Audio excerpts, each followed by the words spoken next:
3 வேளைக்கு சாப்பிட விட்டுட்டு 2 வேளைக்கு சாப்பிட்டா போதும். ஒரு வேளை சாப்பிட்டால் அவன் யோகி, 2 வேளை சாப்பிட்டால் போகி, உடல் நலத்துடன் இருப்பான். 3 வேளை சாப்பிட்டால் லோகி, வியாதிகளை வரவேற்கின்றான். 4 வேளை சாப்பிட்டால் அவன் துரோகி என்று சொல்லுகின்றேன். சரி, உங்களிடம் ஒரு கேள்வி. தண்ணீர் நிறைய குடிக்கணும். அந்த தண்ணி நினைச்சிடாதீங்க, குடிக்கின்ற நீர் நிறைய. ஒரு நாளைக்கு குறைஞ்ச 3-4 லிட்டர். அது ஞாபகம் வைத்துக் கொள்ளுங்க. எந்த பருப்புல கொலஸ்ட்ரால் அதிகமா இருக்குன்னு சொல்லுங்க பார்க்கலாம்.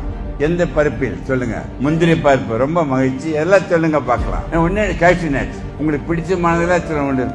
மகிழ்ச்சியான செய்தி, எந்த நட்ஸ்லயும் கொலஸ்ட்ரால் கிடையாது. எந்த உணவு தாவரத்திலிருந்து வருகின்றதோ அது அனைத்தும் 0 கொலஸ்ட்ரால்.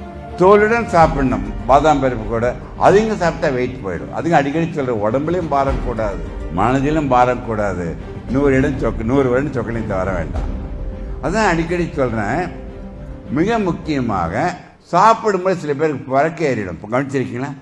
புற ஏறினா என்ன பண்ணுவீங்க சொல்லுங்க பார்க்கலாம். பக்கத்துல இருந்து என்ன பண்ணுவீங்க? தலையில் தட்டுவீர்கள், அவர்கள் இறந்து விடுவார்கள். குனியை வைத்து முதுகில் தட்ட வேண்டும். புற ஏறிடுச்சுன்னா ஒரு வசனம் சொல்லுவாங்க. என்ன வசனம்? யாரும் உங்களை நினைக்கின்றார்கள், எவரும் உங்களை நினைக்க தயாராக இல்லை. நீங்கள் எவரும் நினைத்து சாப்பிடும் பொழுது புற ஏறிவிடும்.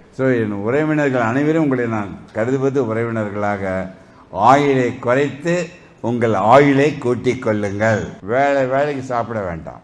Intermittent fasting very important.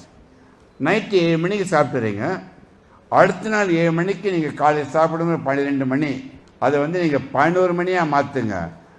12 + 4 16 மணி நேரம் நீங்கள் வயிற்றை காலியாக வைத்திருந்தால் உடம்பில் இருக்கின்ற கொலஸ்ட்ரால் சேர்ந்திருக்குல்ல, அது கரைத்து கீட்டோன் பாடிஸ் எனர்ஜி கொடுக்க ஆரம்பித்து விட்டால் 100 வருடம் வாழ முடியும். பசி என்ற உணர்வு உங்கள் ஞானத்தில் செல்லவிடும்.